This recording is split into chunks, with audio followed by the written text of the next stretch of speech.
the sacrifice, but not just law enforcement and not just EMS and just not our armed forces, but all of us sacrificed. The greatest sacrifice that day were the 3,000 souls that went to work doing their job. There was a prayer handed to me as I came in today, and I'd like to close with it, and I'll read it. A first responder's prayer. Lord, I ask for courage to face and conquer my own fears, courage to take me where others will not go, and please, Lord, through it all, please be at my side. Thank you. How will we remember this generation of warriors?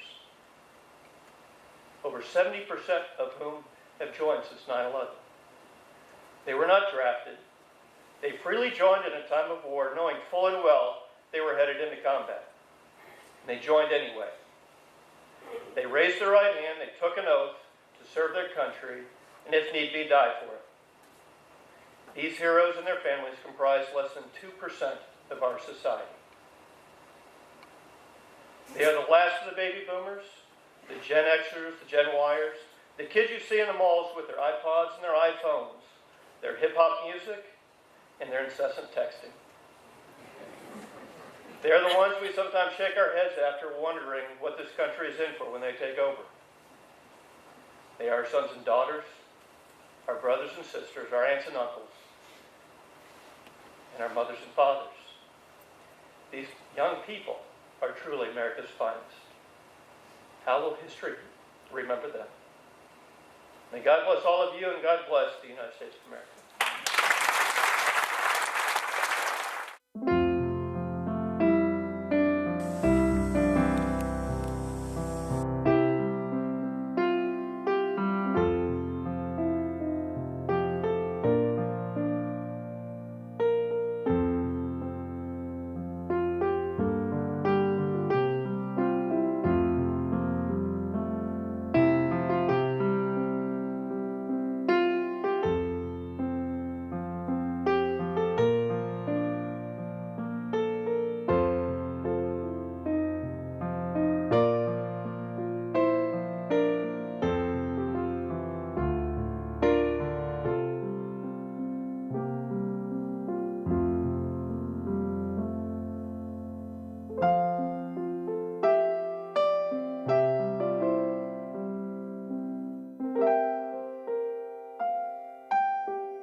To whom much is given, much is required.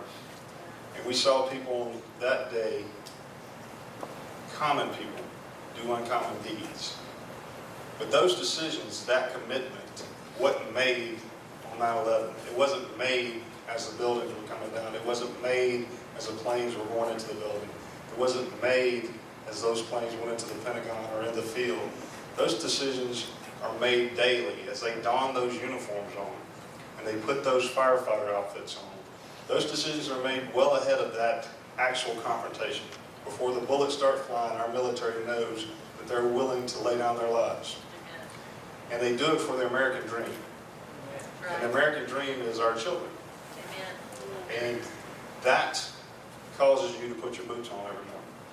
And it's not just law enforcement officers, it's not just firefighters, and it's not just our emergency medical personnel. It's teachers, doctors, lawyers, those people, those 2,997 people that died that day that just were going to work, being Americans, looking after their children. That's why we do this job, and that's why I thank you for recognizing the men and women of law enforcement and firefighters and first responders, and we thank you for that remembrance.